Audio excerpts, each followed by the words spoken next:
Hello everyone, हामी SCE को लागि चाहिँ इन्ट्रान्स प्रिपरेसनको क्वेसन्सहरू हेरेर आएको थियौँ है त। र यसमा पनि हामीले अब ब्रिज कोर्सको प्रिपरेसन जुन हामीले +2 को लागि गर्छौँ, त्यसै गरी अरू होइन, अब के हुनसक्छ, बिडिएस त होइन होला, त्यो सिटिबिटी भयो होइन, अनि अरू फ्याकल्टिजहरू जस्तै पिसिएल नर्सिङहरू, यसको लागि हामी हेरिरहेका छौँ है त। ल हामी क्वेसन स्टार्ट गरौँ। हाम्रो पुरानै पोर्सन हुन्छ। अब यसमा चाहिँ हामीले इङ्ग्लिसको पनि केही क्वेसन्सहरू इन्क्लुड गरेका छौँ। अब फर्स्ट क्वेसन हाम्रो फिजिक्सबाट छ, नम्बर 2 बाट स्टार्ट भएको छ है। यो क्वेसन फर्स्ट क्वेसनमा चाहिँ मलाई के कमी छ जस्तो लाग्यो। कसैले सल्भ गर्न सक्नुहुन्छ भने हामीलाई त्यहाँनिर लाइभमा भन्न सक्नुहुन्छ त, यहाँनिर यसरी सल्भ गर्ने भनेर। जोस् मैले चाहिँ यसको ठ्याक्कै यही सोल्युसन हुन्छ भनेर चाहिँ भेटिनँ, तपाईहरुले ट्राई गर्न सक्नुहुन्छ है। अब नेक्स्ट क्वेसन के छ भने, if 20 vibrations is produced in 40 metre wire then wavelength of wave भन्नुपर्ने हो यहाँनिर है। वेभलेन्थ अफ वेभ चाहिँ हुन्छ है। अब के भनेको छ त भन्दा, एउटा वायर छ, ठिक छ, यो 40 मिटरको छ, यसमा 20 भाइब्रेसन्स प्रोड्युस भएको छ। भाइब्रेसन्स भन्नुको मतलब यहाँनिर 20 कम्प्लिट वेभहरू चाहिँ बनिएको छ। अब वेभलेन्थ अफ वेभ के हो भनेर यसले सोधिरहेको छ है, यो क्वेसन सोधिरहेको छ। अब यहाँनिर के भन्यो, वेभहरू भन्छ, ठिक छ, जम्मा जम्मी 20 वटा वेभ, 20 वटा भाइब्रेसन्स बन्नको लागि 40 मिटर लाग्दो रहेछ। मान्छे एउटा भाइब्रेसन बन्नको लागि कति लाग्छ, एउटा भाइब्रेसनको लागि 40/20 भनेको 2 मिटरको भाइब्रेसन हुँदो रहेछ। एउटा भाइब्रेसनको लम्बाइ 2 मिटर भन्नाले, जस्तै यो एउटा टोटल कम्प्लिट भाइब्रेसन भयो, यो 2 मिटर हुन्छ। अब यो 2 मिटर भन्नुको मतलब त यो पोइन्टदेखि यो पोइन्टको डिस्टेन्स 2 मिटर हो भनेपछि यसले हामीलाई वेभलेन्थ दिन्छ, ठिक छ।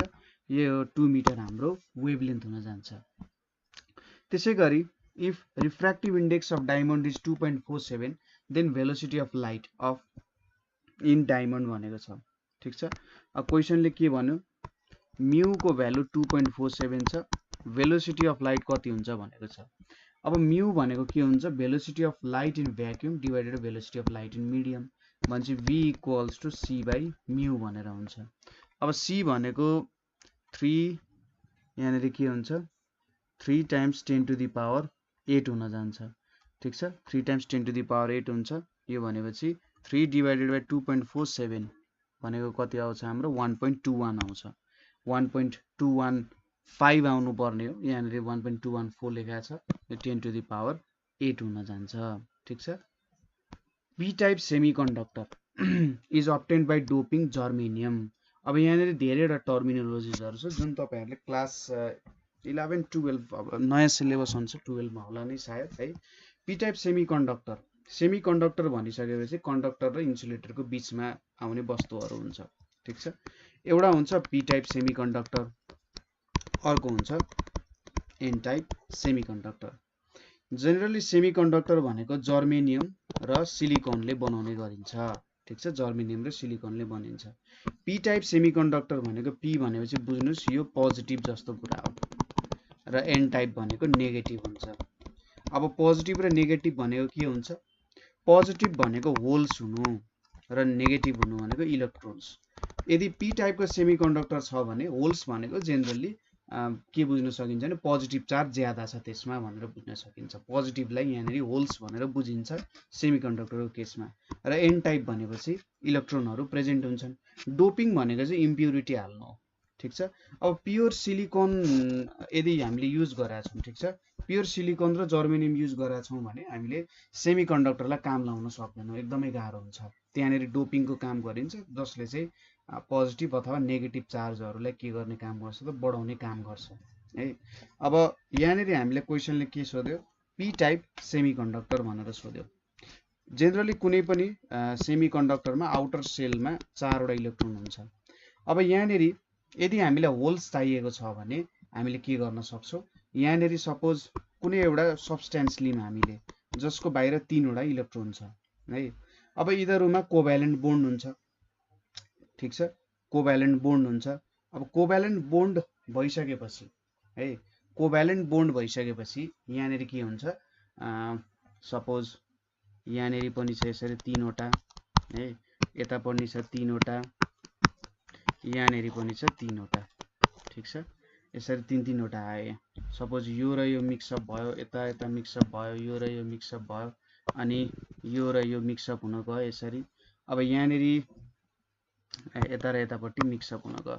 यहाँनेरि त 8 वटा त पुग्यो, 1 2 3 4 5 6 7 8। अब यहाँ माथि के छ 1 2 3 4 भनेर छ। मैले यहाँनेरि उल्टो फिगर बनाएको छु है, यस्तो चाहिँ हुन्छ है।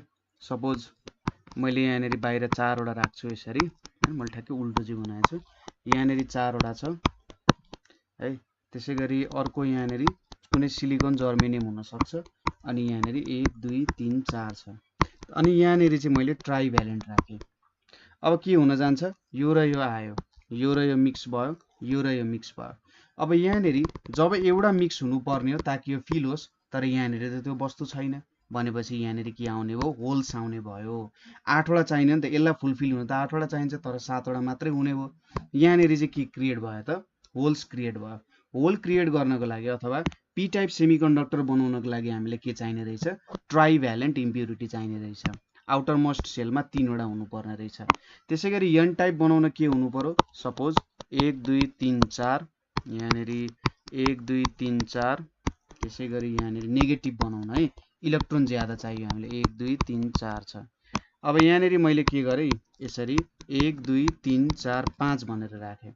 अब यो र यो बोन्ड भयो, यो र यो बोन्ड भयो, यो र यो बोन्ड भयो। ठिक छ, अनि यहाँनेरि त हेर्नुहोस् त 1 2 3 4 5 6 7 8। अब यहाँ बोन्डिङ हुँदाखेरि के हुन्छ, 10 वटा भयो भनेपछि एउटा इलेक्ट्रोन त यसले के गर्ने भयो, ज्यादा राख्ने भयो। ठिक छ, एउटा इलेक्ट्रोन ज्यादा राख्ने भयो, जुन चाहिँ बाहिर निक्लिनु पर्छ हो। यो भनेको चाहिँ के भयो, एन टाइप हुने भयो, एउटा इलेक्ट्रोन ज्यादा आउने भयो। ठिक छ, एन टाइप र P type semiconductor, trivalent impurity. Next question छ, एउटा भेहिकल छ जुन चाहिँ हिलमा क्लाइम्ब गर्छ 40 km/hले र सेम प्लेसमा रिटर्न हुन्छ 60 km/hले। अब एभरेज स्पिड सोधिरहेको छ। जेनरली मान्छेले के गरिदिन्छ भन्दा एभरेज स्पिड सोध्दा 60 + 40 / 2 गरिदिन सक्छ, तर त्यस्तो गर्दैन, मिस्टेक हुन्छ। क्वेसनलाई अलिकति राम्ररी बुझ्नुपर्ने हुन्छ हामीले। सपोज यो मेरो हिल भयो, ठिक छ। अब के गर्यो, एउटा गाडी चढ्यो हैन, यो हिलमा एउटा गाडी चढ्यो। सुरुमा चढ्दाखेरि अब सोचौँ, यो पोइन्टदेखि यो पोइन्टमा पुग्दाखेरि सुरुमा 40 km/hले चढ्यो। फेरि यो पोइन्टदेखि यो पोइन्टमा जाँदाखेरि 60 km/hले तल झर्यो। अब यहाँ एउटा कुरा के कन्स्टेन्ट आयो भने डिस्टेन्स, यहाँदेखि यहाँसम्म ट्राभल गर्ने डिस्टेन्स सपोज एक्स गऱ्यौँ, हामीलाई टाइमको कुरा केही भनेको छैन, तर डिस्टेन्स यहाँनिर कन्स्टेन्ट हुन्छ। अब एभरेज स्पिड कसरी भेटिन्छ हामीले, equals to total distance travelled, total कति डिस्टेन्स ट्राभल गऱ्यो डिभाइडेड बाई टोटल टाइम कति आयो। टोटल डिस्टेन्स भनेको त माथि एक्स डिस्टेन्स ट्राभल गऱ्यो, तल एक्स डिस्टेन्स झऱ्यो भने चाहिँ एक्स + एक्स हुन्छ। अब टोटल टाइम कसरी भेट्ने त, भेलोसिटी भनेको डिस्टेन्स अपन टाइम हो, टाइम भनेको डिस्टेन्स बाई भेलोसिटी हुने रहेछ। फर्स्ट चोटिमा कति टाइम लाग्यो, x/60 लाग्यो किनभने डिस्टेन्स x छ। अर्को चोटि कति लाग्यो, x/40 लाग्यो। अब तपाईले यो भ्यालुहरु क्याल्कुलेट गर्नुभयो भने कति आन्सर आउँछ, 48 km/h भनेर आउँछ। त्यो कुरा बुझ्नुस्। कुनै बेला टाइम कन्स्ट्यान्ट दिन सक्छ, ठीक छ, कुनै बेला टाइम कन्स्ट्यान्ट दिन सक्छ, कुनै बेला डिस्टेन्स कन्स्ट्यान्ट दिन सक्छ। यहाँनेरि डिस्टेन्स कन्स्ट्यान्ट दियो, ठीक छ। सपोज गरौँ मेरो भेलोसिटी v1 v2 छ, यदि डिस्टेन्स कन्स्ट्यान्ट छ, डिस्टेन्स कन्स्ट्यान्ट छ भने हामीले कसरी भेट्न सक्ने रहेछौं त, सपोज कन्स्ट्यान्ट डिस्टेन्सलाई x मानिम भने x + x divided by x/v1 + x/v2 गरेर हामीले एभरेज स्पिड भेट्न सकिने रहेछ।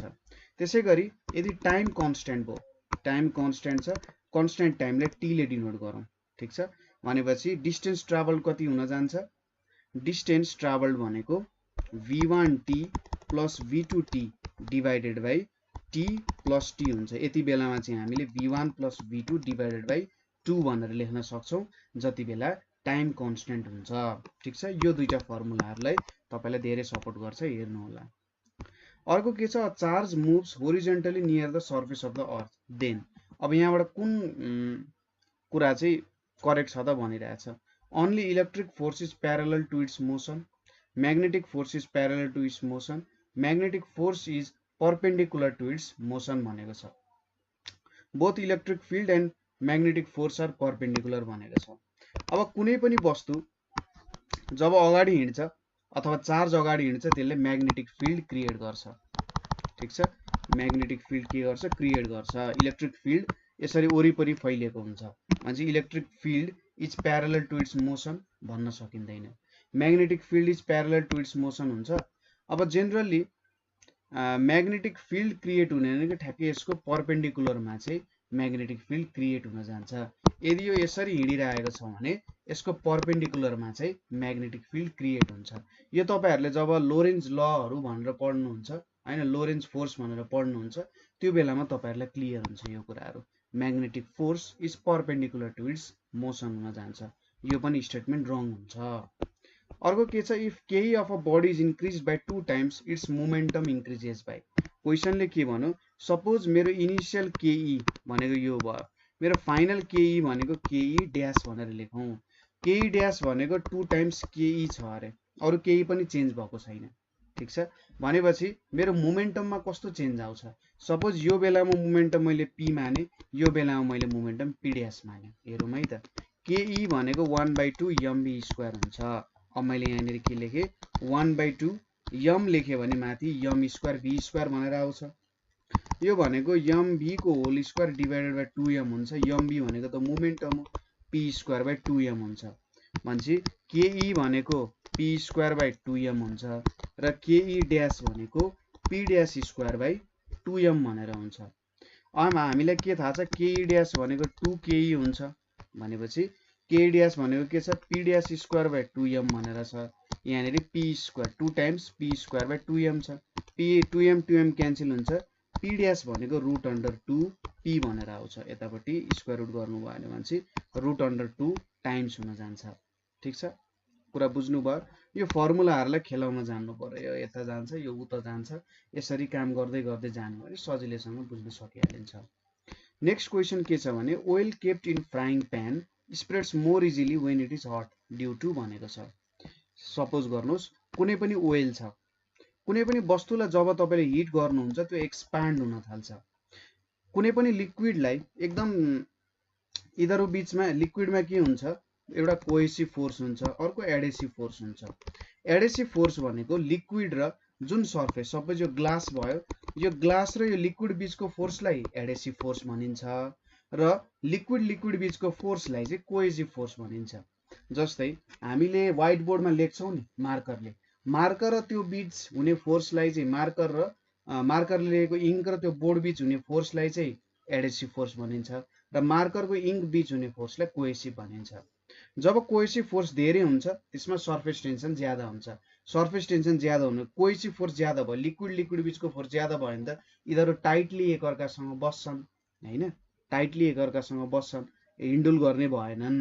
जस्तै हाम्रो हनीको केसमा, हनीमा के हुन्छ, लिक्विडको बीचको कोहेसिभ फोर्स एकदम टाइट हुन्छ, त्यसैले यिनीहरुको फ्लो मजाले हुँदैन, एकदम टाइटली बसेको कारण फ्लो मजाले हुन सक्दैन, छुट्याउन अप्ठ्यारो हुन्छ।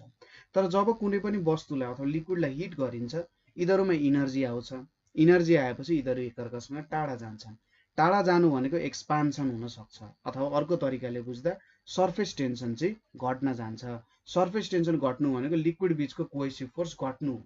ठीक छ, लिक्विड बीचको कोहेसिभ फोर्स घटेपछि यिनीहरु फैलिन सक्छ, त्यसैले हामीले के भन्नुपर्छ, डिक्रिज। अब विस्कोसिटी डिक्रिज हुन्छ, यो पनि एउटा कारण हो हैन, विस्कोसिटी इन्क्रिज हुँदैन यो त हुने नै भएन। Decrease in angle of contact temperature सँगको रिलेसन सरफेस टेन्सनमा क्लियर हुन्छ। डिक्रिज इन विस्कोसिटी, विस्कोसिटीमा नि डिक्रिमेन्ट त आउँछ तर एक्ज्याक्ट कारण भनेको सरफेस टेन्सन हुन जान्छ। Time period of communication satellite.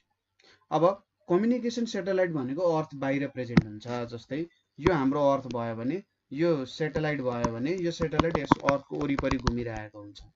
अब अर्थलाई आफ्नो एक्सिसमा रिभल्भ हुन जति टाइम लाग्छ अथवा रोटेट हुन जति टाइम लाग्छ, कम्युनिकेसन सेटेलाइटलाई पनि त्यही भनिन्छ। टाइम पिरियड भनेको कस्तो कुरा हो भन्दा, यो कम्युनिकेसन सेटेलाइटको इनिशियल पोजिसन भयो, फेरि यो घुम्दै घुम्दै घुम्दै घुम्दै यही इनिशियल पोजिसनमा आउन कति टाइम लाग्छ भनिरहेको छ। त्यो चाहिँ हाम्रो 24 आवर्स हुन्छ। ठ्याक्कै अर्थको रोटेसन हुन टाइम जति लाग्छ त्यति नै टाइम लाग्छ। ठीक छ, अर्को के छ, if the earth shrinks to half of its radius without change in mass duration of day will be भनेर सोधिरहेको छ। ठीक छ, यहाँनिर के सोध्यो, यदि अर्थ चाहिँ आफ्नो रेडियस भन्दा आधा घट्यो भने ड्युरेसन अफ डेमा कस्तो खालको चेन्ज आउँछ भनेर यसले सोधिरहेको छ है। ड्युरेसन अफ डेमा कस्तो खालको चेन्ज आउँछ अथवा रोटेसन हुनको लागि कति समय लाग्छ भनेर यसले सोधिरहेको छ है। अब यो प्रब्लम गर्नको लागि हामीलाई मोमेन्ट अफ इनर्सियाको बारेमा बुझ्नु जरुरी हुन्छ है त। मोमेन्ट अफ इनर्सियाको फर्मुला जेनरली 1I=mr² हुन्छ। जेनरली यो कुरा भनेको चाहिँ रोटेसनल मोसनमा आउँछ है त। केमा आउँछ? रोटेसनल मोसनमा। जब कुनै बडी चाहिँ रोटेट गरिरहेको हुन्छ, जसरी लिनियर मोसनमा इनर्सियाको कुराहरू आउँथ्यो, ठिक छ। लिनियर मोसनमा हिँड्दाखेरि अथवा सिधा बाटो हिँड्दाखेरि के को कुरा आउँछ त भन्दाखेरि लिनियरली त्यो चाहिँ मोसनलाई अपोज गर्छ हैन। हामी inertia of rest, inertia of motion भनेर स्टडी गरेका छौँ।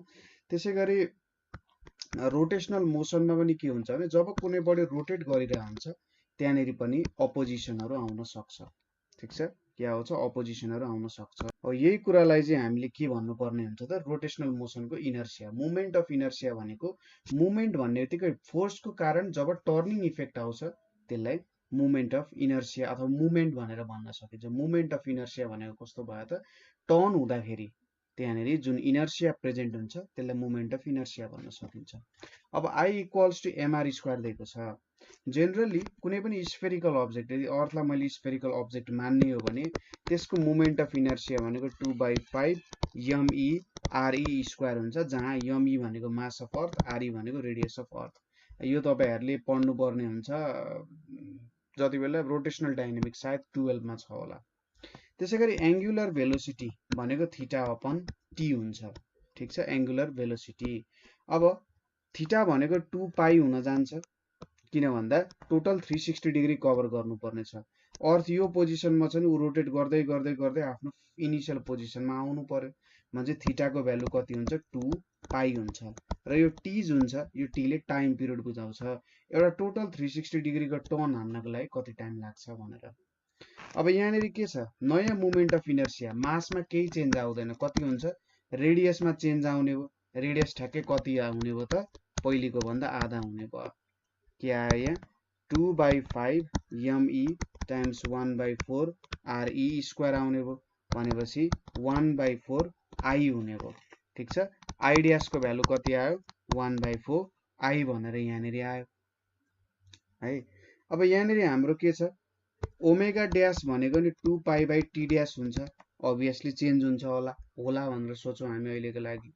अब यहाँनिर अर्को एउटा फर्मुला आउँछ कन्जर्भेसन अफ एंगुलर मोमेन्टम भन्ने कुरा। I=I'(Ω' भन्ने फर्मुला छ हामीसँग, ठिक छ। यो कुराहरू तपाईहरुले पछि कन्जर्भेसन अफ एंगुलर मोमेन्टममा बुझ्न सक्नुहुन्छ। तर अहिलेको लागि यति बुझ्नुस् कि यदि केही कुराहरू चेन्ज भएको छैन भने यो I'(Ω' र I'(Ω') चाहिँ कन्स्टेन्ट हुन्छ भन्ने कुरा हुन जान्छ। अब I को भ्यालु I नै राखौं। ओमेगा भनेको 2π/t हुन गयो। I ड्यास भनेको कति हुन्छ? I ड्यास भनेको 1/4 I हुन जान्छ। यो भनेको 2π/t ड्यास हुन जान्छ। I क्यान्सल भयो, 2π क्यान्सल भयो, t ड्यास भनेको t/4 हुन गयो। अब ओरिजिनल्ली जति बेला रेडियस re नै थियो त्यति बेला कति थियो त? टाइम पिरियड भनेको 24 आवर्स थियो। 24/4 भनेपछि 6 आवर्स लाग्ने रहेछ, ठिक छ। नयाँ टाइम पिरियड भनेको 6 आवर्स लाग्छ, जब रेडियस चाहिँ आधा हुन्छ भने चाहिँ 6 आवर्स हुन्छ। अर्को छ spokes are made in cycle in order to increase के त? एंगुलर मोमेन्टम हुन जान्छ यसको एन्सर। किन यस्तो हुन्छ त भन्दा स्पोक्सहरू राखिसकेपछि, कुनै पनि साइकलमा स्पोक्सहरू राखिसकेपछि मास डिस्ट्रिब्युसन हुन्छ त्यहाँनिर। कुनै पनि अब्जेक्टको मास धेरै छ, ठिक छ। कुनै पनि अब्जेक्टको मास धेरै छ भने त्यसको पोजिसनमा चेन्ज ल्याउन अप्ठ्यारो हुन्छ। साइकलमा जब हामी स्पोक्सहरू राख्छौं एउटा कुरा त त्यसले मास बढाइदिने भयो, ठिक छ। त्यसैगरी एक्सटर्नल अब्जेक्ट्सहरूबाट पनि बचाउने भयो भन्नाले एक्सटर्नली बाहिरबाट कसैले ठेल्दियो भने नि सजिलैसँग लड्ने भएन साइकल। त्यसैगरी मास यसरी डिस्ट्रिब्युट हुँदाखेरि यहाँनिर मोसन पनि सजिलोसँगले हुन्छ, मोसन पनि स्मुथली हुन सक्छ, ठिक छ। मोमेन्ट अफ इनर्सियाले के बढाउँछ? बढाउँछ है। मोमेन्ट अफ इनर्सियालाई पनि यसले इन्क्रिज गर्ने काम गर्छ, ठिक छ। एउटा increase in moment of inertia भनेर लेख्न सक्नुहुन्छ। Bernoulli's theorem. अब यो बर्नोलिज थियोरम चाहिँ हाम्रो फ्लुइड डाइनामिक्स पढ्दाखेरि आउँछ है। बर्नोली थियोरम भनेको फ्लुइड डाइनामिक्स पढ्दाखेरि हामीले जस बर्नोलिज थियोरमको बारे सोधिरहेको हुन्छ। अब बर्नोलिज थियोरम अलिकति डिफिकल्ट नै हुन जान सक्छ जति बेलासम्म हामीले विस्कोसिटी, स्टेडी फ्लोहरू अनि टर्बुलेन्ट फ्लोहरूको बारेमा स्टडी गर्दैनौँ। बर्नोलिज थियोरम भन्दा माथि युलर्स फर्मुलाहरू भनेर भनिन्छ, आदि इत्यादि कुराहरू छ। यहाँनिर हामीले के बुझ्नुपर्छ भने बर्नोलिज थियोरमले चाहिँ जेनरली के भन्छ भने total energy of a system constant हुन्छ, अथवा वाटरको कन्स्टेन्ट हुन्छ। त्यसको काइनेटिक इनर्जी, त्यसको प्रेसर इनर्जी र त्यसको के त अर्को पोटेन्सियल इनर्जी, टोटल इनर्जी चाहिँ जहिले पनि कन्स्टेन्ट हुन्छ। बर्नोलिज थियोरमहरूकै कारण प्लेनहरू उड्न सक्छ होइन, जस्तै अनि फ्ल्यागहरू कसरी फ्लटर गर्छ त, हो त्यो सबै कुराहरू बर्नोलिज थियोरम अन्तर्गत आउन जान्छ। यो चाहिँ कन्जर्भेसन अफ एनर्जी भयो। अर्को के छ, water barrel having water up to depth d is placed on a table of height h. A small hole is made on its wall so that the stream of water falls horizontally distance r from barrel. ठीक छ। सुरुमा के भन त, water of depth D छ, depth D मा छ। Suppose यो हाम्रो पानीको भाँडो भयो अरे है, यहाँनिर हाम्रो पानीको भाँडो छ, यसको डेप्थ चाहिँ कतिसम्म छ त, डेप्थ डी सम्म छ। अनि यहाँनिर एउटा टेबल छ, यो टेबलको हाइट h छ, यो वाटरको डेप्थ डी छ। अब हामीले यहाँनिर एउटा डुलो पार्दियौँ, यहाँनिर डुलो पार्दाखेरि त पक्कै पनि यहाँनिरको प्रेसरको कारण यो पानी अगाडि जान्छ। यसले के भन्नु भन्दा यहाँदेखि यहाँसम्मको होरिजोन्टल डिस्टेन्स भनेको r छ। ठिक छ। अब क्वेसन हामीलाई के सोधिरहेको छ भने small hole then value of is, small hole is made on its wall so that the stream falls भनेर भनेर यहाँनिर हेरौँ है त। अब यो हाइट h छ, यो d छ है।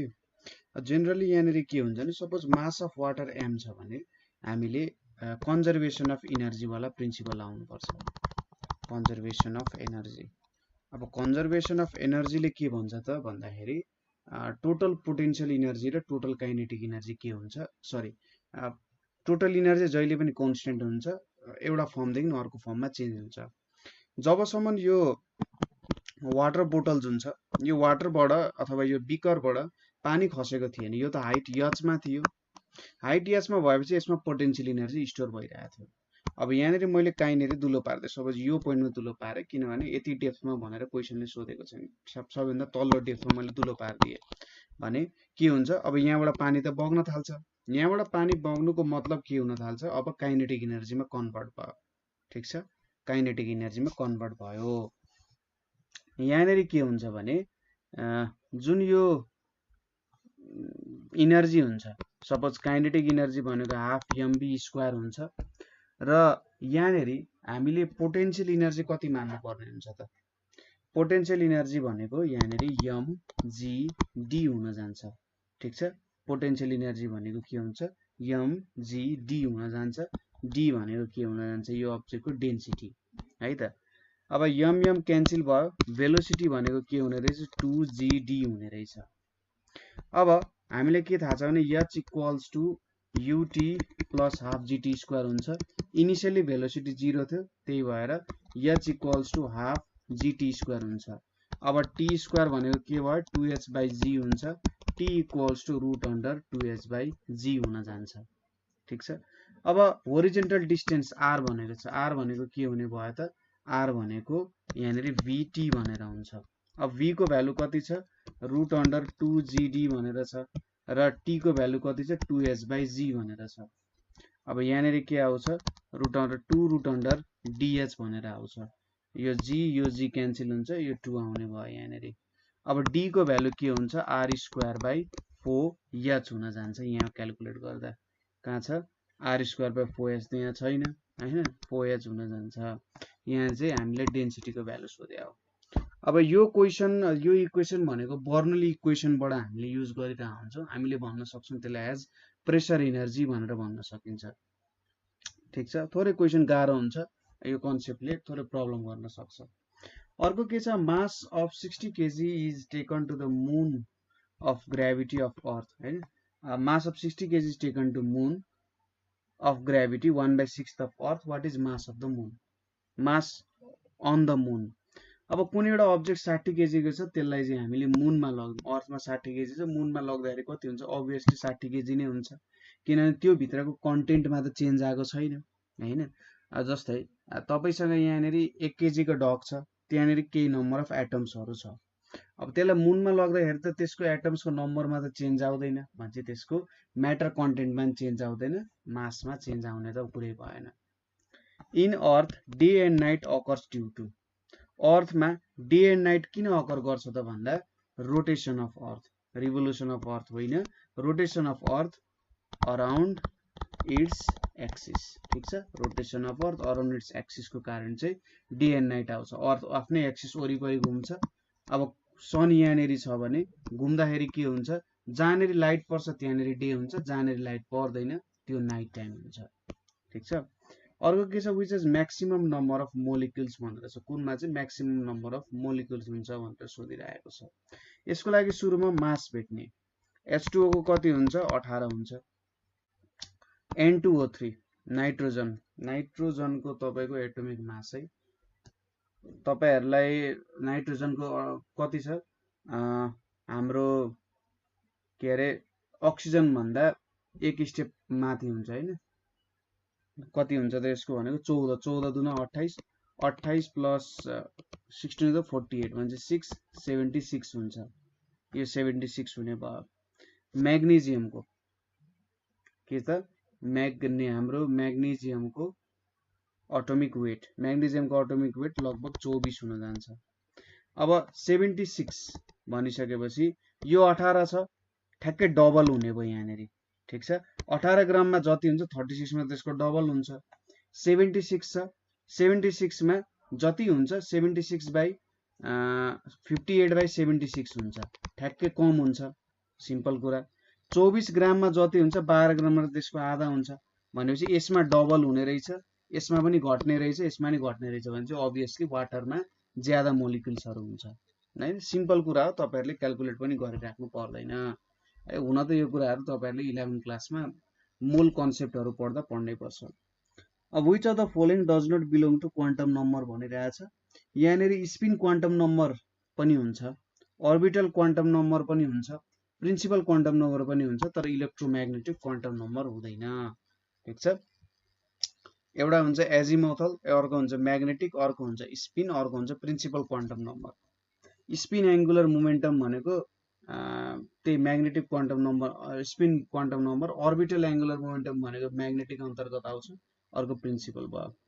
सोलिड NaCl हैज, ठीक छ, सोलिड NaCl मा के हुन्छ त भन्दा 4 वटा Na 4 वटा Cl, 2 वटा Na 2 वटा Cl, 8 वटा Na 8 वटा Cl भनेको छ। अब सोलिड NaCl त तपाईले आफूले खाने नुन त देखिराख्नु भएको छ। ठीक छ, सोलिड NaCl मा चाहिँ कतिवटा हुन्छ भनेर यसले सोधिरहेछ। ठीक छ, अब सोलिड NaCl को स्ट्रक्चर बनाउनु त एकदम लिङ्गर हुन्छ हैन, कस्तो हुन्छ त एकदमै लिङ्गर हुन जान्छ, किनभने धेरै हुन्छ। तर यहाँनेरि एउटा कुरा के बुझ्नु पर्छ भने 1:1 रेशियोमा चाहिँ यो मिक्स भएर बसेको हुन्छ। ठीक छ, 1:1 रेशियोमा मिक्स भएर बसेको हुन्छ। अब 2 NaCl, अर्को छ 2 Cl हैन, अर्को छ 4, अर्को छ 4। सोलिडमा जेनरली यसले स्ट्रक्चर सोध्न खोजेको होला है, स्ट्रक्चर सोध्न खोजिरहेछ, एउटा क्युबोइडको स्ट्रक्चर जस्तो हुन्छ यहाँ।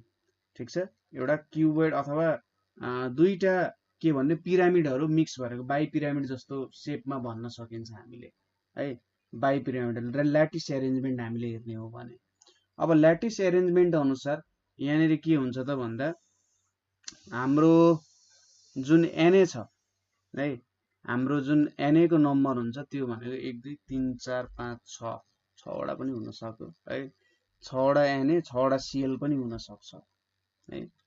जेनरली यस्तो खालको स्ट्रक्चर हुन्छ।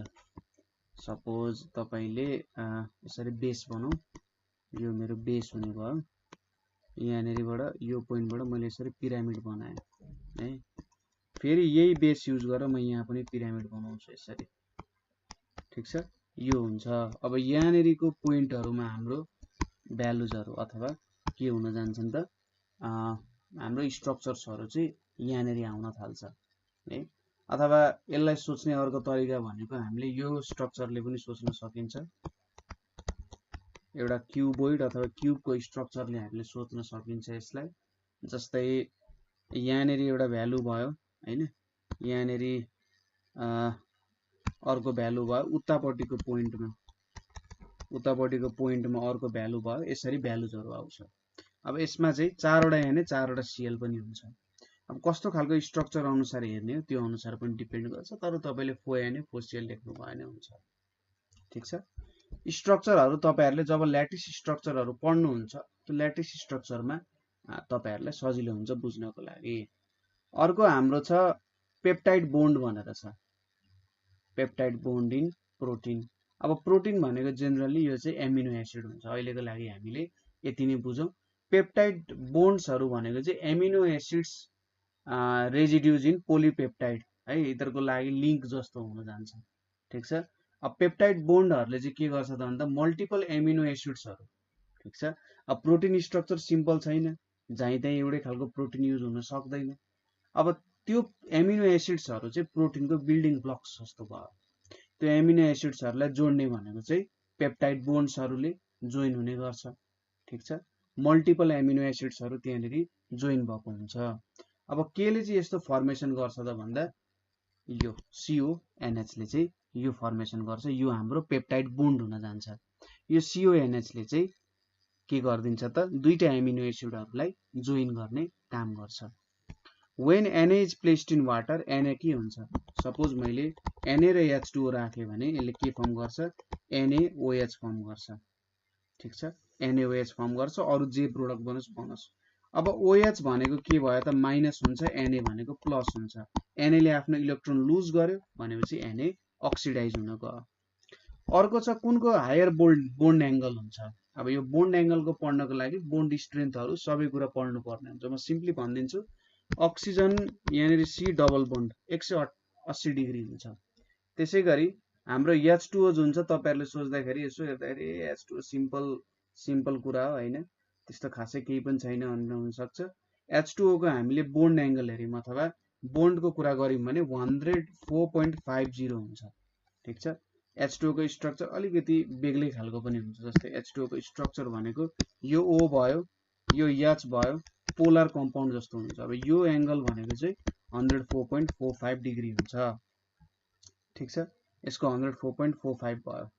त्यसैगरी NH3, अब एमोनियाको NH3 को बोन्ड एंगल, NH3 बीचको बोन्ड एंगल भनेको चाहिँ तपाईहरुको कति हुन जान्छ भन्दा 107.8 डिग्री हुन्छ। ठीक छ। यिनीहरु बीचको बोन्ड एंगल भनेको 107.8 डिग्री हुन्छ। थोरै वाटर भन्दा अलिकति ज्यादा हुन्छ। अब यसको बारेमा तपाईले लोन पेयर बोन्ड पेयर हो त्यस्तोको बारेमा पढ्नु पर्ने हुन्छ है। मैले अलि डेप्थमा गइन, जब हामी केमिस्ट्रीको बारेमा स्टडी गर्छौं त्यहाँनेरि हामी सबै कुरा हेरिहाल्छौं।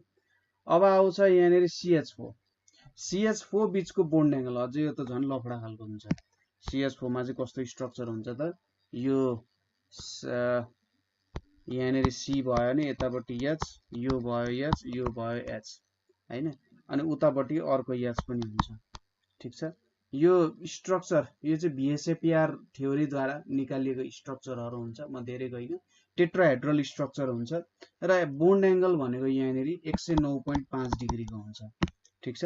यसमा 109.5 डिग्रीको हुन्छ। अब बोन्ड एंगल बीचकै कुरा गर्ने हो त CO2 मा अब हेर्दाखेरि 0 डिग्री पनि भन्न सक्यो, यिनीहरु बीचको बोन्ड एंगल छैन हैन। त्यसरी पनि हामीले भन्न सक्छौं। CO2 छ, CO2 मा हाम्रो बोन्ड एंगल जुन छ 180 डिग्री हुन्छ। भन्छ सबैभन्दा हाईएस्ट त बोन्ड एंगल त CO2 मा छ, किनभने 180 डिग्री छ। H2O मा कति थियो हाम्रो अघि हामीले हेरेका थियौं है, NH3 मा 106 भयो, H2O मा 104 होला, NH3 मा 107, H2O मा 104, CH4 मा 109। अब rate of chemical reaction fast हुन्छ कि स्लो हुन्छ भन्ने कुरा हो। रेट अफ केमिकल रियाक्सन भनेको कुनमा डिपेन्ड हुँदो रहेछ त टाइममा पनि डिपेन्ड हुन्छ। टाइम बढे अनुसार रियाक्सन फास्ट पनि हुन सक्छ, स्लो पनि हुन सक्छ। त्यसैगरी अर्को कुरा प्रेसरमा पनि डिपेन्ड गर्छ, कन्सन्ट्रेसनमा नि, अल अफ दिस हुन्छ। अब type of hybridisation of free radical intermediate भन्ने कुरा छ। यो भनेको sp2 हाइब्रिडाइजेसन हुन्छ। तीनवटा हाइब्रिडाइजेसन sp sp2 sp3 हाइब्रिडाइजेसनहरु हुन्छ यही कुराहरु छ which of the following is used to make red ink अथवा रेड इङ्क बनाउनको लागि कुन युज हुन्छ भनेर भनिरहेको छ अब यहाँनेरि के आयो त पहिलो आयो हाम्रो कङ्गो रेड भनेर आयो ठीक छ कङ्गो रेड भनेर आयो अब कङ्गो रेड भनेको चाहिँ सोडियम साल्ट हो र यो चाहिँ रेड इन अल्कलाइन सोलुसन हुन्छ ब्लू इन एसिडिक सोलुसन हुन्छ ठीक छ ब्लू इन एसिडिक सोलुसन हुन्छ कङ्गो रेडहरु चाहिँ के हुन्छ त पहिले चाहिँ कटनमा जुन रङ हाल्ने हुन्छ कटन त सेतो हुन्छ है कटनमा रङ हाल्नको लागि युज हुन्थ्यो ठीक छ तर यो चाहिँ कस्तो हुन्छ त भन्दाखेरि जेनरली घामसाम पर्यो भने जेनरली यो जान्थ्यो है र अल्काली प्रेजेन्ट छ भने रेड हुन्थ्यो एसिड छ भने ब्लू हुन्थ्यो त्यसैले युज भएन अर्को के आयो त कङ्गो रेड पछि हाम्रो पारा रेड भनेर आयो ठीक छ कङ्गो रेड पछि पारा रेड आयो अब पारा रेड कङ्गो रेड भनेको चाहिँ स्टेनिङको लागि युज भयो भन्दा हाम्रो पारा रेड डाई भनेपछि रेडकै कुराको लागि युज हुने भयो पारा रेड हुन्छ अर्को के छ अलिजारिन भनेर छ ठीक छ अलिजारिन भनेर छ अब अलिजारिन भनेको चाहिँ स्टेनिङ एजेन्ट भनेको बायोलोजिकल रिसर्चहरुमा स्टेन गर्नको लागि जेनरली युज भइरहेको हुन्छ नेचुरल सिल्क भनेको चाहिँ पोलिस्याकाराइड भनेर हुन्छ अरु तपाईहरुले हेर्न सक्नुहुन्छ नट बायोडिग्रेडेबल पोलिमर भन्छ यस्तो पोलिमर जुन चाहिँ बायोडिग्रेडेबल छैन नाइलोन 66 हुन जान्छ एनिजोल एन्ड फेनेटोल ठीक छ एनिजोल एन्ड फेनेटोल अब यहाँनेरि stereo isomers ring isomers structural आइजोमर्सहरु भनेर छ होमोलोगस सिरिजमा पर्छ यो चाहिँ है अब आइजोमर्सहरु भनेको हेर्दा सेम जस्तो देखिन्छ मोलिकुलर फर्मुला सेम हुन्छ तर यिनीहरुको काम गराइमा डिफरेन्ट हुन्छ अथवा केमिकल प्रपर्टिजहरु नै टोटली डिफरेन्ट हुन्छ होमोलोगस सिरिज भनेको चाहिँ कस्तो हुन्छ भन्दाखेरि यिनीहरु चाहिँ वेट बढ्दै जान्छ एटोमिक वेट बढ्दै जान्छ तर पनि यिनीहरुको फिजिकल प्रपर्टिज डिफरेन्ट हुन्छ तर केमिकल प्रपर्टिज चाहिँ सेम हुन्छ अर्को के छ सर्टेस्ट बोन्ड लेन्थ चाहिँ केमा हुन्छ भनेर सोधिरहेको छ अब O2 भयो है O भनिसकेपछि यसको बाहिर 1 2 3 4 5 6 वटा इलेक्ट्रोन हुन्छ अब O2 प्लस O र O छ 1 2 3 4 5 6 भनेर छ अब दुईटा यहाँनेरि O बीचको डबल बोन्ड छ अब O2 प्लस भनिसकेपछि इलेक्ट्रोन लुज भयो कुनै एउटा इलेक्ट्रोन लुज भयो रे दुईटा त बोन्डमा छ यहाँनेरि दुईटा बोन्डमा छ ठीक छ यो दुईटा बोन्डमा छ 1 2 3 4 5 6 7 8 यहाँनेरि एउटा इलेक्ट्रोन लुज भयो 1 2 3 4 5 6 7 यहाँनेरि यसले पोजिटिभ चार्ज गेन गर्ने भयो यो त इलेक्ट्रोनेगेटिभ छ यहाँ पनि O2 प्लसै छ है अर्को छ O2 2 माइनस भनेपछि दुईटा इलेक्ट्रोन झनै थपियो हैन दुईटा इलेक्ट्रोन ओभरअल थपियो सर्टेस्ट बोन्ड लेन्थ कुन हुन्छ भन्दा जहिले पनि यिनीहरु चाहिँ पुचुक्क भएर बस्न चाहन्छन् अथवा इक्विलिब्रियममा बस्न चाहन्छन् सर्टेस्ट बोन्ड लेन्थ भनेको O2 प्लसमा हुन जान्छ a metal which is protected by layer of its oxide भनेको एल्युमिनियम अक्साइडहरु छन् अक्साइड्सहरुको लेयरले यसलाई बचाइरहेको हुन्छ alpha particle can be detected by जब तपाईहरुले रदरफोर्डको एक्सपेरिमेन्ट पढ्नुहुन्छ त्यहाँनेरि तपाईहरुले भेट्नुहुन्छ कि ZNSS गोल्ड फोइल युज हुन्छ तर स्क्याटर गर्नको लागि अल्फा पार्टिकल स्क्याटर गर्नको लागि चाहिँ जेनरली गोल्ड फोइलहरुको त्यहाँनेरि युज आउँछ अब निसिल्स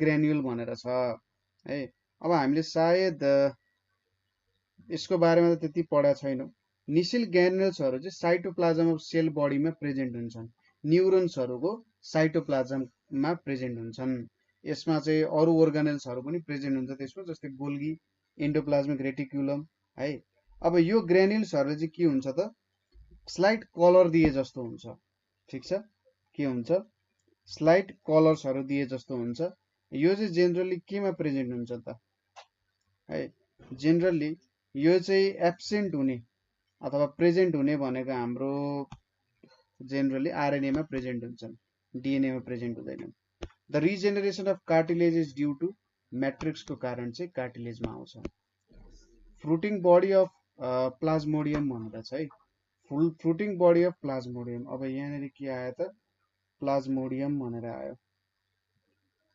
प्लाज्मोडियम भनेको चाहिँ एक प्रकारको के हो, एल्गी हुन जान्छ। ठिक छ, युनिसेलुलर युक्यारियोट्स। अब अर्को एउटा हुन्छ प्रोक्यारियोट्स, अर्को हुन्छ युक्यारियोट्स भनेर हुन्छ है। प्रोक्यारियोट्स र युक्यारियोट्स भनेर आउँछ। फ्रुटिङ बडी अफ प्लाज्मोडियम भनेको चाहिँ के हो त, यहाँनिर अब कोनिडिया, ओइडिया, एस्कस, स्पोरोफोर भनेर छ है, स्पोरोफोर भनेर छ। अब स्पोरोफोर भनेको चाहिँ स्पोर बियरिङ स्ट्रक्चर अफ फङ्गसलाई भनिन्छ। स्पोर्सहरूले के काम गर्छ त भन्दा, स्पोर्सहरूको काम भनेको चाहिँ जेनरली फ्ला अथवा नयाँ न्यू लाइफ दिनको लागि चाहिँ स्पोर्सहरू आउँछ। ठिक छ, स्पोरोफोर।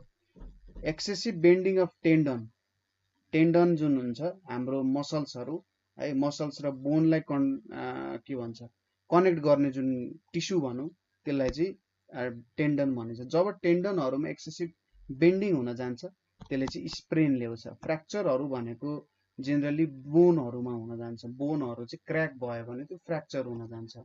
स्ट्रेन भनेको अलिकति धेरै स्ट्रेस भयो, सायद हामी एउटै पोजिसनमा बसिरहेको छौँ होइन, अथवा झुकेर बसिरहेको छौँ भने मसल्सहरूमा बोन्सहरूमा के हुन्छ, प्रब्लम्सहरू क्रिएट हुन्छ है, दुख्ने ओर्ने हो त्यस्तो कुरा आउँछ, त्यो चाहिँ हाम्रो स्ट्रेनहरू हुने भयो।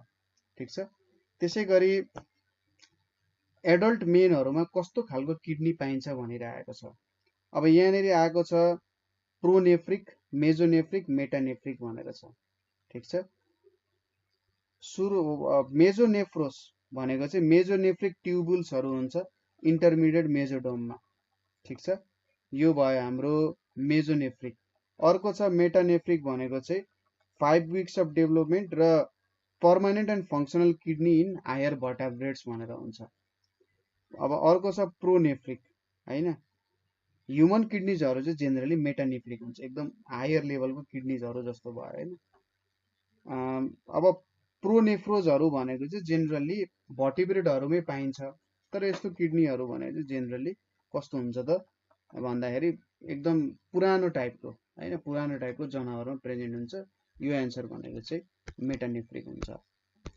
Non protein part of enzyme, कुनै पनि एन्जाइम छ त्यसको नन प्रोटिन पार्ट है। अर्को के छ यहाँनिर एपोइनाइम भनेर छ, एपोइनाइम भन्दा पनि एपोइन्जाइम भनेर छ। एपोइन्जाइमले चाहिँ के गर्छ त भन्दा forms active enzyme system by combination with coenzyme है, कोइन्जाइम र determines specificity of system for a substrate भनेर छ। ठिक छ, नन प्रोटिन पार्ट यसले चाहिँ हेल्प गर्छ।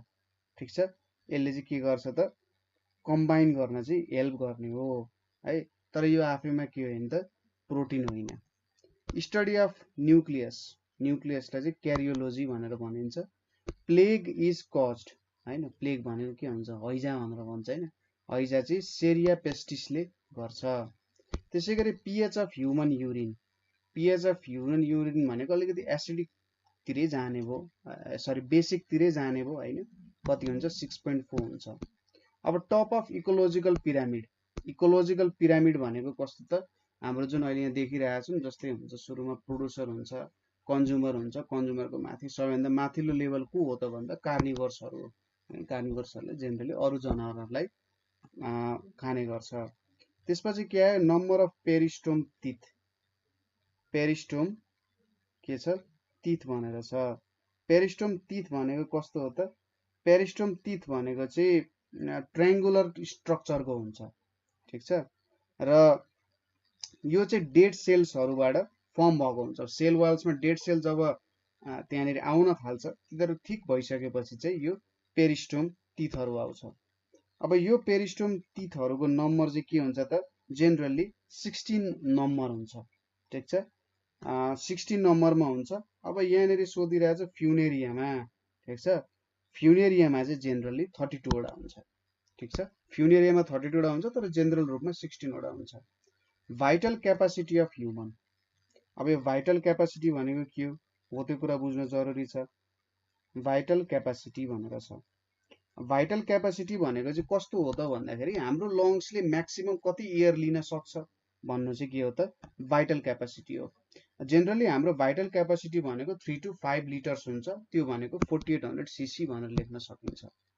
जुभिनाइल स्टेज अफ मस प्लान्ट, ठिक छ, के भने जुभिनाइल, जुभिनाइल भनेको त जब तपाईहरुले नराम्रो काम गर्नुहुन्छ सानो बच्चाको स्थितिमा, त्यति बेला चाहिँ जुभिनाइल स्टेज भनेर भनिन्छ। जुभिनाइल फेज भनेको चाहिँ period of growth after birth in an individual organism before it meets reproductive maturity. भन्न खोजेको कस्तो त भन्दा तपाईँ ग्रो हुँदै हुनुहुन्छ तर तपाईँ रिप्रोडक्टिभ तरिकाले चाहिँ म्याच्योर भइसकेको हुनुहुन्न भने त्यस्तोलाई चाहिँ जुभिनाइल स्टेज भनिन्छ। जुभिनाइल स्टेज अफ मस भनेको चाहिँ प्रोटोनर्भ भनेर भनिन्छ। अर्को छ सिपवर्म। सिपवर्म भनेको एक प्रकारको मोलस्का हुन्छ। त्यसै गरी अब भिटामिन डिस्ट्रोइड इन हिटिङ, ठिक छ, भिटामिन डिस्ट्रोइड बाई हिट भनेको कुन कुन भिटामिन डिस्ट्रोय हुन्छ त? भिटामिन सी चाहिँ इजिली डिस्ट्रोइड हुन्छ है, भिटामिन सी इजिली डिस्ट्रोइड हुन्छ र भिटामिन B12हरू जेनरली तिनीहरू डिस्ट्रोय हुँदैन, ठिक छ। र 120 डिग्रिज भन्दा ज्यादामा चाहिँ है 120 डिग्रिज भन्दा ज्यादामा चाहिँ भिटामिन ए पनि डिग्रेड हुन जान्छ, ठिक छ। 120 डिग्रिजमा भिटामिन डी लाई हिटले गर्दैन भने चाहिँ हामीले भिटामिन ए नै लेख्नु पर्ने हुन्छ। B1 र B2 को लागि एकदम हाई टेम्परेचर चाहिन्छ। भिटामिन डी हिटले जेनरली डिस्ट्रोय हुँदैन। भिटामिन ए 120 भन्दा ज्यादा हो है, हो त्यस्तो कुरा हो छ। अब बोथ एनएनएस कन्टेन्ट गर्ने भिटामिन B1 हुन्छ। हेपारिन है, हेपारिन चाहिँ कसले सेक्रेट गर्छ त? यो हेपारिन भन्ने जुन कुरा छ सुरुमा त तपाईहरुले बुझ्नु पर्यो हेपारिन। अब जेनरली यहाँनेरि सबै 11 को केमिस्ट्रीहरु सोधिरहेछ है। हेपारिनलाई चाहिँ अनफ्र्याक्सन्ड हेपारिन भनेर पनि भन्छ। जेनरली यो चाहिँ मेडिकेसनको लागि युज हुन्छ। मेडिकेसन भनेपछि बिरामीहरुको रोग बिरामीहरुको लागि युज हुन्छ र यो चाहिँ नेचुरली अकरिङ ग्लाइकोसेमिनोग्लाइसिन भनेर पनि भनिन्छ। एन्टिकोगुलेन्ट भनेर भनिन्छ, ठिक छ, एन्टिकोगुलेन्ट भनेर भनिन्छ। जेनरली यो चाहिँ हार्ट अट्याक्स र अनस्टेबल एन्जिनाको लागि युज भइरहेको हुन्छ। यो जेनरली मास्ट सेल्सहरुले गर्छ। अब वेब्ड नेक, वेब्ड नेक भनेको चाहिँ X0 हुन जान्छ। ड्रुसेस इज फाउन्ड इन कोलाक्यासिया भनेर भन्न सकिन्छ। काला अजार केले गर्छ त भन्दा लेस्मेनिया डोनोभानीले चाहिँ काला अजार भन्ने डिजिज के गर्छ, कज गर्छ है। यो कुराहरु पनि तपाईहरुले बुझ्नु भयो होला। अर्को के छ, if p is power set of a x² - x - 2 = 0 then np भनेर सोधेको छ। के हुन्छ त? अब यहाँनेरि x² - x - 2 = 0 छ। अब b² - 4ac निकालेर हेर्नुस्। b² भनेको यहाँनेरि -1 को स्क्वायर छ, -4 टाइम्स 1 -2 छ भने के हुन जान्छ? यो भनेको माइनस b भने 1 ± 3 डिवाइडेड बाइ 2 आउँछ। एउटा भ्यालु आउँछ 2 आउँछ, अर्को भ्यालु -1 भनेर आउँछ। अब दुईटा भ्यालु छ भने पावर सेट भनेको के हुन्छ? 5 हुन्छ, 2 हुन्छ, -1 हुन्छ अनि 2, -1 हुन्छ भने चारवटा भ्यालु यहाँनेरि आउँछ। अर्को के छ, p को भ्यालु यो छ, q को भ्यालु यो छ भने q - p के हुन्छ भनेर सोधिरहेको छ। अब अर्डर पेयरहरु अनुसार हामी यहाँ काम गरिरहेका छौं। अर्डर पेयरमा हामीले काम गरिरहेका छौं भनेपछि अर्डर पेयरमा एडिसन है। अर्डर पेयरमा के गर्नु पर्यो हामीले? अर्डर पेयर एडिसनको कुरा हामीले हेर्नु पर्यो, ठीक छ। जेनरली अब अर्डर पेयरमा हामीले एडिसन गर्यौं भने कसरी गर्न मिल्छ होला त? x र y भन्ने टर्म छ, दुईटा टर्मलाई हामीले जोड्ने जस्तो कुराहरु आउँछ, ठीक छ। दुईटा टर्मलाई अब जोडे जस्तो भयो। एउटा छ -2,3, अर्को छ 0,5। अब यो अर्डर पेयरले हामीले जेनरली के बुझाइरहेको छ त भन्दाखेरि सिम्पल टर्मिनोलोजी जो जस्तै यसरी हेरौं। एउटा छ कति -2,3, अर्को 0,5 छ है। सपोज गरौं -2,3 यो भयो -2,3, अर्को छ 0,5 यो हुन गयो। अब यो दुईटालाई जोड्दियौं। अब x एक्सिस र y एक्सिस भेट्नु पर्यो, x र y भेट्नु पर्यो है। x भेट्नको लागि के पुग्नु पर्यो? 0 देखि -2 पुग्नु पर्यो। 0,5 पो थियो त है। 0,5 भनेपछि यहाँ चाहिँ कता हुन्छ? 0,5 ल 0,5। अब सुरुमा हामी के पुग्नु पर्यो त? यहाँ देखि यहाँ x एक्सिस कति डिस्टेन्स हिड्नु पर्ने हुन्छ?